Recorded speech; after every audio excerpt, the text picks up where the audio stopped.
Hey, welcome to the Citizen Mike Show. Thanks for tuning in. We do appreciate it. My name is Mike Brudzinski.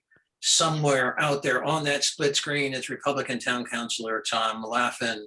Tom, thanks for coming back on the show. We got some heavy stuff to talk about. You had this huge meeting last night of the Wallingford Town Council where motions were made. It looks like the budget is cast in stone now, except for the mayor's veto, right? I mean, yeah, the mayor's going to veto it. all right, let's get to the reasons why first, and then we'll Sure. break down, the timing of that and things like that. So the meeting started off, and I was quite surprised. I fell off my chair when Christina Tata made a motion to take 1.5 million out of the general fund, out of the reserve, out of the fund balance, and use it for tax relief. What was your reaction when you heard that, when you first heard it? I was surprised too. I was expecting a slightly different motion that used pilot money. So the 1.5 from the general fund surprised me. I mean, there's been an attempt on this every year since I've been on the council, I guess. Some years more than others, and I wasn't expecting it from the general fund, I guess. So there had been talk and efforts, and largely from Democrats, I think, or unaffiliated voters, to reduce the fund balance, to reduce the rainy day fund, to go into the rainy day fund and to use it for tax relief. So if you asked me before the meeting, you said, Mike, one counselor, I'm not going to tell you who, is going to go into the fund balance, into the rainy day fund, draw down the rainy day fund, call for an operating deficit, because that's what that does. In the amount of 1.5 million, who do you think is going to be? And I'd say, well, that would be maybe Gina Morgenstein, or maybe Zandri or something. Yeah. But as Christina taught us, so you better walk us through this slowly as to how this all went, the arguments pro and con, and why that motion passed. Where it came from, I think there was discussion originally, as Councilor Tata introduced, to try and compensate for the extra. So there's going to be an extra pay week next year, a 53rd pay week, and that was going to impact town. Pay weeks in town on the general government side are about $500,000. On the Board of Ed side, I guess about $1 million. And I think the intent was to compensate for that in what would be a more or less one-off expense. Let me just slow you down for a minute, because Sure. The first time that was mentioned, I couldn't get it. So let me just go slowly. Yeah. The 52 weeks in a year, yeah, we know that. And so if you get paid weekly, you would expect 52 paychecks. Right. But I guess from time to time, there's an odd year where there's an extra paycheck, a 53rd payday. That's what we're talking about? That's what we're talking about. And okay, so go ahead. I work, I do some IT and finance stuff in the finance administration office. And we're bi-weekly, but we deal with it more in a monthly. Like sometimes most of the time there are 2 payrolls in a month, and sometimes there are 3. And that is always different for reporting. I mean, you end up going like a couple months, always referring back to the month that had the 3rd payroll, because everything gets thrown off and it evens out in the year. But when you're talking about a whole year, right, so there's an extra payroll. Everybody's gonna make a little more money in 2022.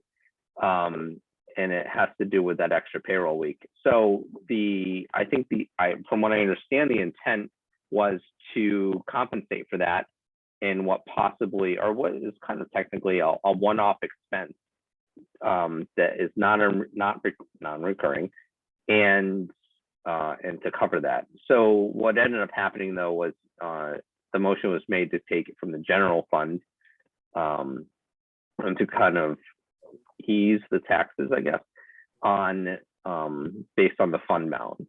So the mayor in his budget proposals every year appropriates or distinguishes some amount of money from the general balance to cover taxes to kind of alleviate the need to raise taxes. So, 1 year it was 3.5 million, 1 year it was like 7 million.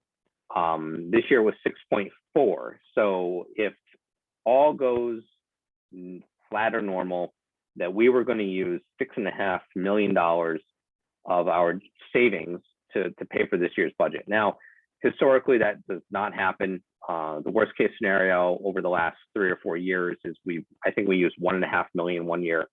And some years we don't use any, and we actually end up, gaining an extra million. So it is kind of hit or miss. I know $1 million sounds like a lot. $1 million is a lot, but when you're talking about $170+ million budget, we're talking about less than 1%. So it kind of it is within a tight margin, but $1 million is a lot. So you want to try and figure out, as far as a dollar amount goes, you want to try and figure out if there's a better way to budget it.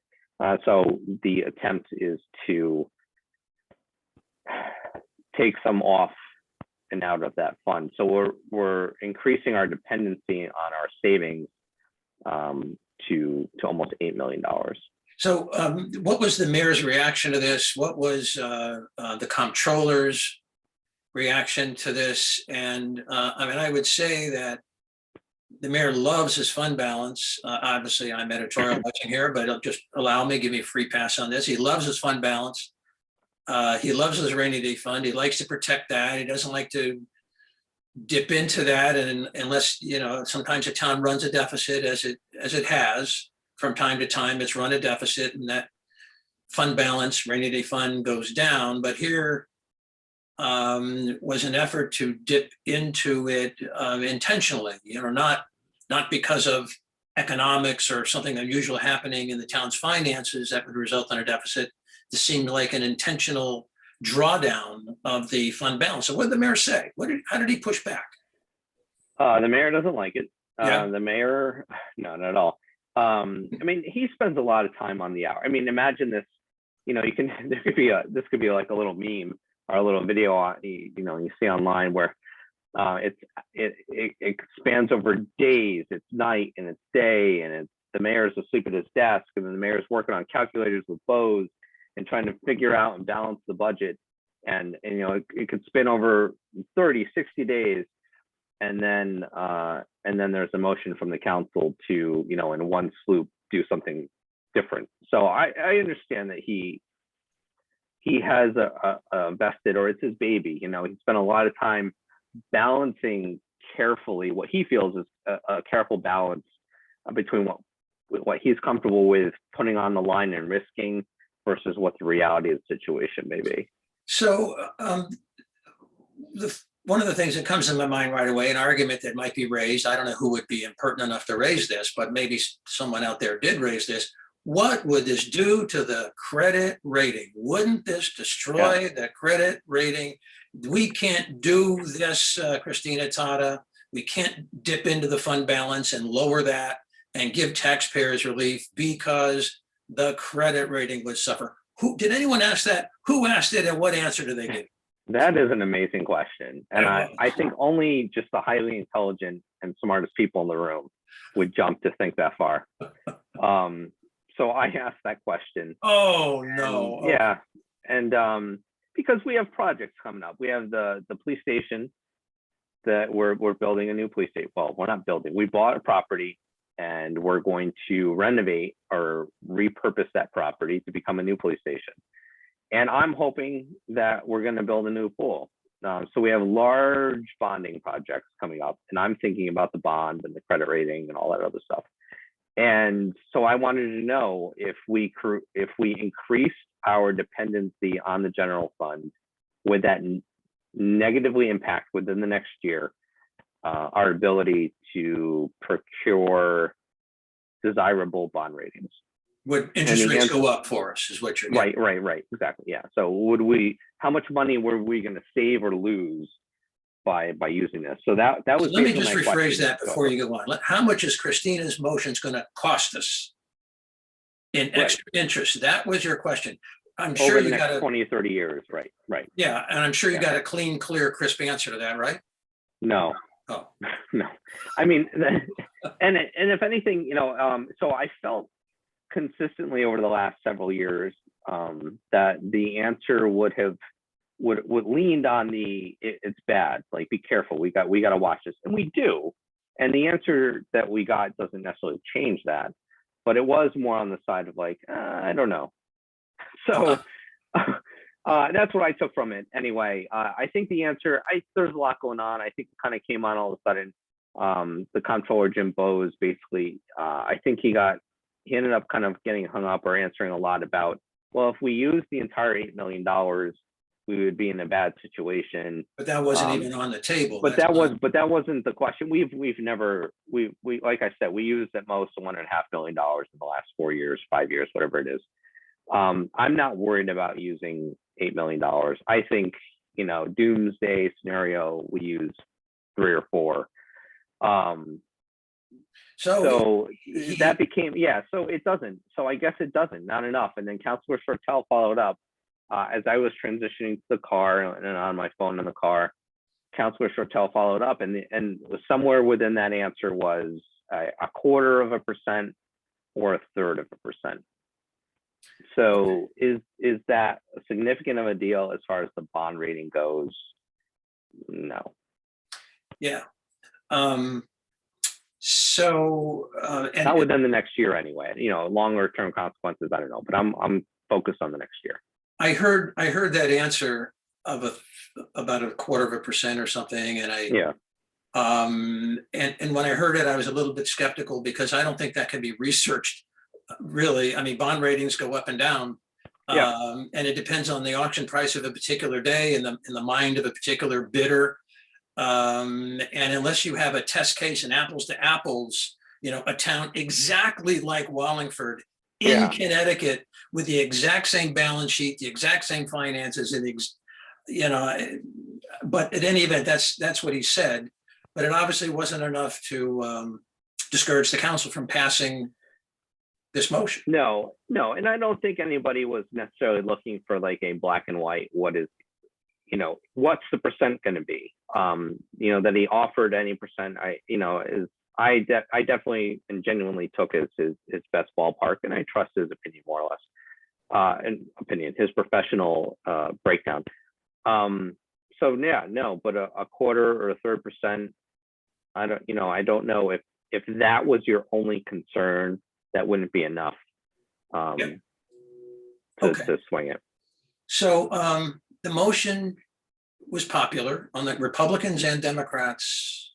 Everybody loved it. Well, except Chairman Cervoni did not, and I don't know if I specified. So I was expecting something more from the pilot, something that was more from a one-time, pilot. Better explain that, because payment in lieu of taxes from the electric division. So the town owns our own electric department, versus other towns have CLMP or whatever, EverSource, and we own our own electric department, and the townspeople are the shareholders, represented by the town government, although we are separate entities technically. So the agreement worked out is that instead of taxes, payment is made in lieu of taxes to the town, and that money is generally used to pay for one-time expenses, projects, go into kind of a cap and non-recurring thing. And so last year it didn't, not all of it didn't, a chunk of it didn't. A chunk of it went to lower the tax burden on behalf of the council. And I didn't support that part of it, but and this year, so I was expecting something similar to pay for the one-time. So you were expecting the 1.5 million to be taken from the electric division money rather than from the rainy day fund. But and I wasn't even expecting it to be 1.5. I thought it would be less. And what comes out throughout the meeting is that the general government maybe is $500,000, Board of Ed's maybe 1 million, but the Board of Ed does not have an extra payroll week, I guess, because they're on a different pay cycle than we are, bi-weekly, whatever. So it's really just $500,000, and that was something, to be consistent, and I did express this, that I could be behind, because it is a one-time non-recurring expense. It's a one-off. And the desire from the council, as we've talked about in other meetings, is that there is a surplus or leftover money from in this cap non-recurring account from projects that have run under budget over the last several years, that there's a balance. Yeah. And so this was a way to politically and operationally starve part of that account, which, you know, I get. I totally see the strategy. You know, even if I'm closer to the fence on it and some people are further away from the fence, it's fine. Now, there was another motion we're going to talk about in a minute having to do with the pool, but I just want to stay with this and, Sure. and get your prediction as to how the mayor is going to react. Do you think he was angry enough at this motion that, and it passed, and he can count votes too? Do you think he's angry enough to veto the budget because of this motion amending the budget and giving a little tax relief? Yeah, I'd be shocked if he didn't veto it. If the veto sticks, if three None of it councilors matters. side with the mayor, the taxes would go up a little bit from the level that Christina Tata, you know, lowered it to. So let's talk about Craig Fishbein. I mean, he bills himself as a vote for no tax increase. This is his chance to side with Christina Tata and lower the tax rate a little bit. What'll he do? You start with Craig. I would have ended with Craig. That's like the buildup. Like everybody else is like easy, and then you get to Craig, and that's where the actual meat and potatoes from the third person. I talked about that on the before on the show with you and when Ralph was on. You know, I really try and step back as a third party and look at this whole thing. We can pass on him if you want. Yeah, let's pass. Could we pass on it? We can pass on him. Now he's gotten used to passing on. But if it's worth saying, if it's worth saying, like to vote first. If it's worth saying, so, it's worth saying twice. Craig Fishbein has a choice. He can have a little higher mill rate or a little lower mill rate. Right. And whether he build up sides to the decision maker, whether he sides with the mayor or sides with Christina Tata, you know, makes a difference.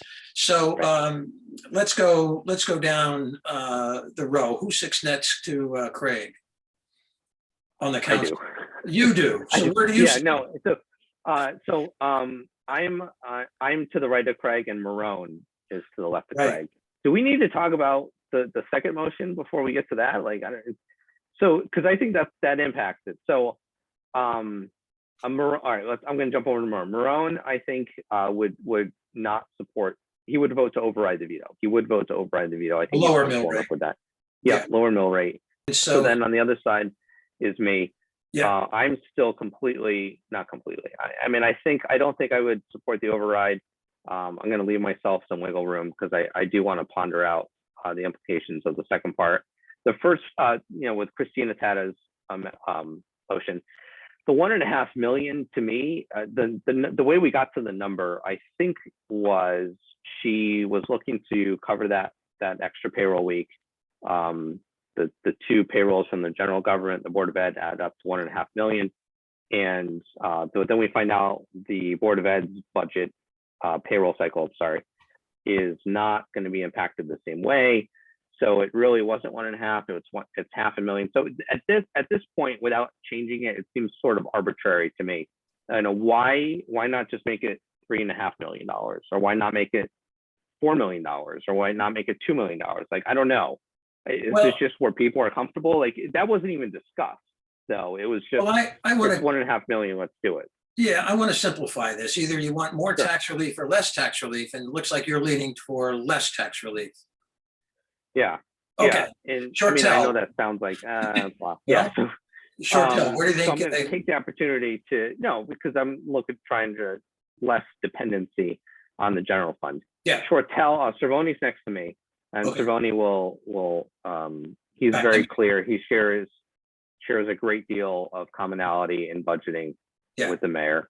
Shortell, I think, will probably not override the veto.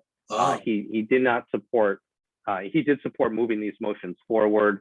Yeah. I think he'll spend more time pondering it than Marone. But I think at the end, if we were making bets now, I think he would vote. He would be okay with himself overriding the veto. And that leaves And just the then Democrats, right? the Democrats, They're they clear. all hate the mayor. They're going to just throw him under the bus, They're going to override side. the whole thing. Yeah, not the whole thing. Yeah. They're going to side with Tata and go for the lower tax rate. Right. I mean, so this isn't a new idea. This is taking from the general fund. It's been around since I've been on the council. It's usually something that's come from the Democrats. The Democrats have taken a break from it for the past couple of years, trying to find other ways. I think Jason even tried this. Councilor Zandri tried this a couple of years ago. And I actually, a lot of what Councilor Zandri says, I agree with. He and I just are standing literally on opposite sides of the fence on the final decision. But the facts, he's just making a decision on the same facts that I am a little bit. So he's tried this before. There weren't the votes before.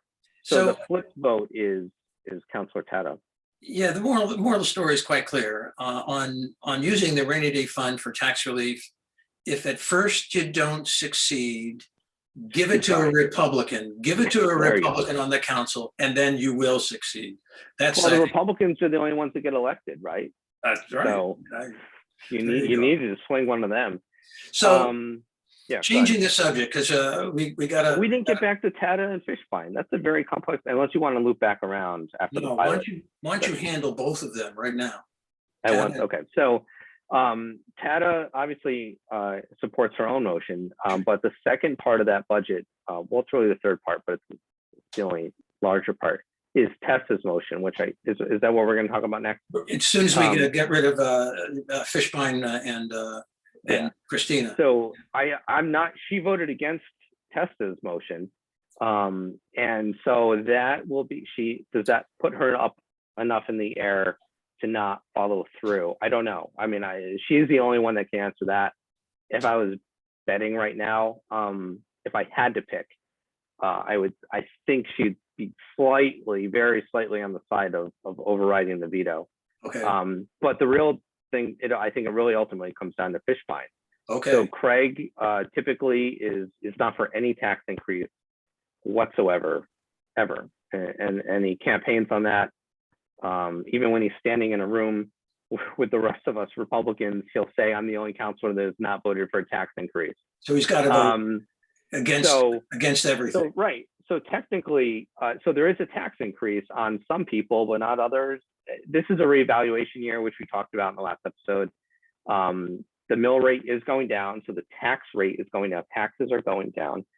The tax percentage is going down, but tax dollar amount doesn't necessarily mean it's going down. And the tax dollar amount has shifted more to the residential area. So it's going to be, it's a very gray area as far as that mantra goes. Tax rates are going down, tax dollars are going up. I don't know what he's comfortable with. If I was guessing, I would guess he'd vote against. He would not override the veto because he ultimately would not support this budget because it's still an increase in dollar amount, and that is something he's been, more consistent than anybody else on. So I don't know. So if I was guessing today, I'd say that he would be the third. If Vinny and I don't override the veto, that would be 3, and the veto would not be overridden. Okay, he'd stay with the mayor. He would stay with the mayor. Stay with a higher mill rate. Yeah, and try to. I know you're like, oh, but that's more taxes. That doesn't make sense. All right. But that is consistent with prior tax years.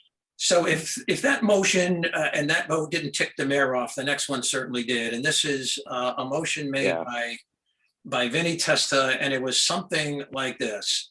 It was to take $1 million that comes in from the electric division that traditionally goes to the capital and non-recurring fund. Doesn't have to, no requirement, but typically in past years, all of it went into the capital non-recurring fund, and the mayor loves his capital non-recurring fund. He loves to add money to that. He loves the fund balance in the capital non-recurring fund almost as much as he loves the rainy day fund balance. So Vinny Testa goes after this electric division money to the tune of $1 million and says, let's use it for community pool. It was decided in a short discussion to move it into a community pool account that already exists has a little bit of money in it for the architect, if you remember those days. And that was also popular among the councilors, right? Yeah, And that passed. So you yeah, got it $1 did. million going in for the pool into this account, this Yeah, obscure so account.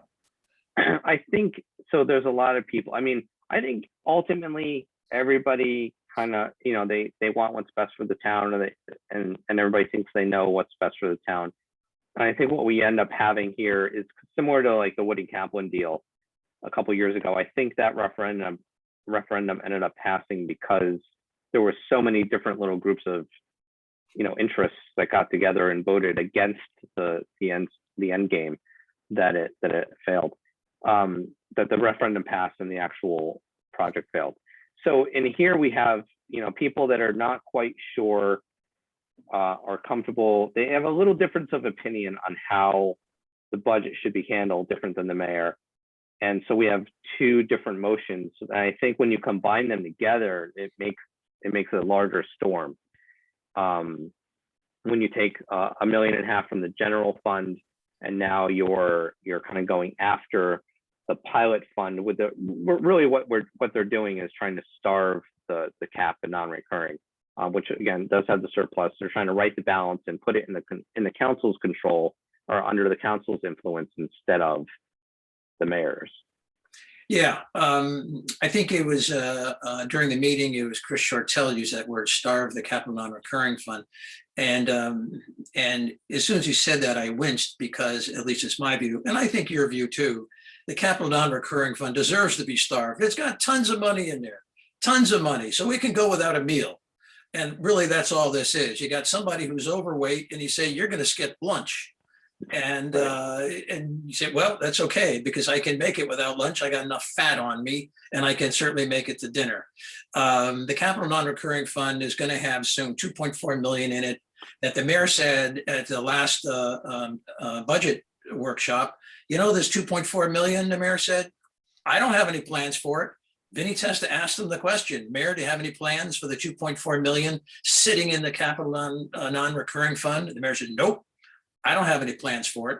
That opened the door to Vinny Testa saying, well, I got plans then, if you don't, and 1 million of the new money coming in, not the old money, 2.4 still sitting there, but 1 million of the new money, which would add to the 2.4, ought to go to the pool. That was popular, that passed. And again, another reason for the mayor to veto this, because he doesn't like the council taking these kind of initiatives, I don't think. Yeah, I think if it had just been the test emotion and the pilot, it's possible it could have been okay. I think the general fund is the stronger pull. Combined, I think it's a definite veto. But we did try and give money for pickleball courts, so that'll be gone too, unless the mayor decides to move money around on his own and make adjustments. But it will be without council influence. Well, if or when the veto carries. Yeah, I think on the pickleball court, regardless, if the mayor vetoes this and the pickleball money, the $60,000, I think goes away. I think any councilor could put that on the agenda after the budget is all done over the summer and sort of bring it up again, and maybe. Yeah, I mean, it's small money, it's small potatoes. I mean, 60,000 again. That sounds like a lot. That's a lot of money for people that are making money in a year, but when you're talking about $170+ million budget, and there wasn't any opposition. The mayor was like, I mean, I think it was kind of a late to the game arrival as far as an interest or demand. So yeah, I think the veto comes down to it's the two of them combined. It makes two different storms one larger perfect storm. So and we end up with the veto. I'm going to change the subject on you here. On the Citizen Mike show, you and we made a big deal about the mayor possibly getting this really big raise. Huge raise. Yeah. Right. Chris Shortell made a big deal out of it during a budget workshop and mentioned that mayor ought to be getting 150 or maybe 140,000. Record Journal did a major story on the possibility of the mayor getting a raise, and the Record Journal's political cartoonist did a hilarious political cartoon on the mayor getting a raise.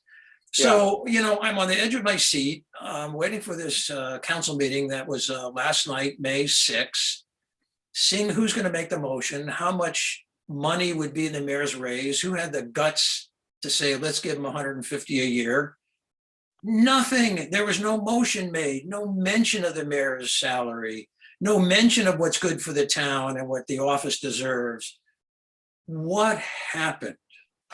You all fell for a big joke. I know. I know. So I had to leave the meeting. Had I been, I think I don't know how exhausted I would have been compared to everybody else. But I would have made the motion. I think it probably came up to a combined effect of a lot of things. So Councilor Shortell brought it up. 150 was the big number thrown out. That was never really the end game. There's always looking at a compromise. I had talked about 110 after the 150, after you and I were talking. We're trying to figure out what are we going to actually do. Yeah. I was comfortable going forward with a motion for 110, which was more than 10%. But I was like, why? Let's just round the numbers off. It was, instead of being 107,304, whatever, $110,000. I don't know. It was probably a long meeting. I wasn't able to even hear the last part of it through the pilot discussion. It could have been kind of just people were tired and it was over. And I think a lot of support. Some people think the mayor should just work for free, and are upset he even gets paid what he does. And other people that think he should be paid more, maybe running for office, maybe want that position, would like that salary, and don't want to, even rightfully so. I understand it. Come and speak out for it. So, it left all the weight on us to do something about it. And there was a lot going on. And I'm sure Councilor Shortell, who I have not talked to about this, is going to be watching this and either nodding and laughing or throwing stuff at the TV or screen if he watches this on YouTube. Forget it then. Why are we going to carry this load? I don't even think the political cartoon included him, or it didn't even really look like him. So I think that probably, it's the record girl's fault. So he wasn't included in the political cartoon. I think that was Zandri on the end, and he's just like, forget it. If I'm not even gonna get a political cartoon out of it, I'm not in. That sounds like yeah, exactly. So no, I think it just kind of fell apart. And at the end of the day, like, the mayor doesn't want it. It's extra money. We added money for other stuff, and it's gonna get vetoed anyway. So what difference does it make? It's well, I would just say that that one day the councilors and the voters of Wallingford will wise up and come to appreciate the merits and the value of a professional town manager, and the going rate for that's town why manager. they'll elect a mayor, that's capable of doing it, right? Well, the town would go out and interview prospective town managers, and the going rate for a town manager size of Wallingford, 170, 180, maybe by the time you guys get around it, it's even 190,000. And the tax hawks will say, wait a minute, the mayor was only getting 96,000. Why do we have to pay almost double for a professional town manager? I know that argument is coming. And all the arguments that you made and Chris Shortell made and everyone made that the position deserves a much higher salary will be forgotten. So I'm just saying, when the proposal comes up to hire a town manager, I don't want you and Chris Shortell and Christine Natata saying, oh no, we can't afford it, because you guys advocated for a much higher salary for the mayor. That's all I'm saying. And I'm not going to be upset with paying the CEO and manager of our town 110, 150, or $190,000.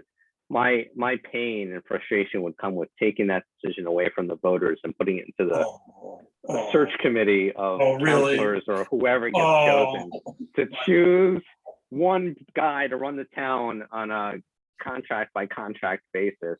Oh my goodness. Well, okay. Was there a tear that was here? No. Yeah, well, yeah. So like I said, like, if that's going to happen, Wallingford is very emotional. For a quote unquote conservative town, Wallingford is very emotional. We want our 2 high schools because that's what we've had. Yeah. We want our mayor the way it is because that's what we've had. And it will take major events to move those dials. And I'm not motivated either. I'm saying, and kind of mockingly, but I'm in that group too. I think in order, third party, step back, third person, in order to see any sort of motion towards a town manager, which you've talked about on almost every episode this year, right? Is that there would have to be a catastrophe. There would have to be a horrible mayor where people are like, that's it, we're done. And it's going to be a while, because even with the current pools of people I'm aware of on both sides of the aisle, I think you've got decent people. And I don't think Wallingford will be poorly served at the end of the day. Even if I don't agree with all of them, I think at the end of the day, Wallingford's will be okay. All right, you mentioned 2 high schools, and that's a good segue for us to change the subject a little bit. Beautiful, almost like it was planned. Yeah, exactly. Not like we don't discuss the topics before we do the show, but No. Dr. Menzo is leaving as superintendent. Is a big bombshell announcement. I want to talk to you a little bit about what that means, the impact on Wallingford education, his legacy, things along those lines. But the school facilities plan comes to mind because Dr. Menzo, a few years ago, took that by the horns. That school facilities, how much to spend on upgrading the schools, to renovate is new. Some of the schools, and this was millions and millions of dollars that were involved. But more recently, in the last couple of months, he dropped a bombshell on the Board of Education. I think it was during an operations committee meeting, viewed by maybe 5 people on YouTube or something. And in 20 minutes, he said he strongly recommended a one high school approach, not knowing at the time that he was looking for another job, maybe even, was negotiating with Goodwin College at the time, Goodwin University. But he said he really thought that a one high school approach was the way to go, especially in view of the pandemic. And he thought that for academic achievement reasons. The Board of Ed seemed a little panicked and stunned by that. And since then, I've been following some of the board members and their political statements, and one or more don't want to take a position on it. They're sort of, I think, afraid of the issue. Now that Dr. Menzo is leaving, I think a one high school solution is off the table. No new superintendent, I don't think, is going to want to come in and revive Dr. Menzo's idea for one high school. Your thoughts on that? I agree. And I'm, if I was deciding myself today, like if I had the sole decision, I would not support the one high school thing. But again, stepping back, Dr. Menzo has an incredible amount of clout in town. I mean, he's been here 12 years, because I think he's the highest paid employee, and he works hard. I mean, he basically lives in his office, and I don't even know why he doesn't just have a bedroom at central office. He puts a lot of time and heart into it, and he's earned a lot of clout. And when he leaves, how many superintendents ago somebody came in and tried to do this? Is when I was still a kid. I don't, and the name is escaping me. I only know it from political history. They tried to talk about. They talked about one high school, and then he was out. He was gone, and they moved on to somebody else. So I think it's suicide for a new superintendent to come in and try that in the same way. They would have to pick up a really thick and well-written playbook that Dr. Menzo leaves behind on how to pull that off. Because I'm not getting the people that are talking to me, and that could be because they know where I am thing. The people that are talking to me don't want to merge the high schools. Again, like I just said, I think it would take a major incident or impetus or push to do that, and I don't think that's going to do it. And I think the most organic way to have it happen was happening with Dr. Menzo, and I think that goes away when he leaves. Well, if we arguendo purposes of this show only, assume that it's going to be 2 high schools in Wallingford's future. Yep. That raises the question still as to how much money should be spent on renovating the high schools, the middle schools, the elementary schools. And that's a huge amount of spending. The Board of Education's process for making that decision stalled a little bit. And with Dr. Menzo's departure, isn't that issue on the back burner now while a new superintendent comes in, gets adjusted, gets his feet on the ground, or her feet on the ground? I think so, because the Board of Ed, unless the Board of Ed stands up and really kind of takes the reins on the whole thing. I mean, Dr. Menzo's been here for 12 years. He's a very strong personality. He's a leader. Whether you like him or not, or agree with him or not, he is a leader. And I think even the people that don't care for him or agree with him all the time would agree that he is a leader. You're looking at the Board of Ed to step up and take over that mantle of one high school. And I don't think the Board of Ed's even in an entire agreement. I think they were still being convinced either way. So I think it's tricky. I think it's tricky to talk about doing that. Now, a couple of years ago, maybe it wasn't a couple of years ago, but it was a while ago, a year or so ago, they did a rudimentary study or evaluation, and it was going to take more than 10 years before you made up the difference in the dollar amount and the savings from going to one high school for what the construction would be. And then what's going to happen in 10 years? Are we going to be back are we going to need two high schools again? Do you build one giant, even enormous high school that can, more than we even planned? They're just talking about using Lyman Hall's campus. I don't know. There's a lot going on there. What's your view as to, I'm going to ask you two questions, and you mix them up intermingle them as you please. Sure. What's your view of Dr. Menzo's legacy? And also, do you think that the Board of Education is in the mood to have another Dr. Menzo-like figure, meaning many folks think that Dr. Menzo has been very imaginative, forward-leaning, cutting edge, experimental, charismatic, that style, or more sort of back to basics? Let's like take a town manager, like somebody just sit back and you betcha. Not need to. A good mechanic knows what he's doing, or what knows what Right. he's doing. Yeah. Right, an operational guy instead of, yeah. So I think Dr. Menzo's legacy and what ultimately got him the job and will serve him well going to Goodwin's new magnet school system is he's an innovator. He is out of the box, new ideas, new things person. And I think that I think he's going to be challenged, but I know he loves that kind of challenge. So he's going to love it, and they're going to be well served by that. So then the second question was, does the Board of Ed? Yeah, they in the mood for Menzo-like? Are they in the mood for that? I don't know. He's tiring, right? I mean, like I joked about, he lives in his office. The administrators are tired. There was all this, back and forth on Facebook, and I think on your show, was he exhausting his administrators and teachers, and were they were being run dry?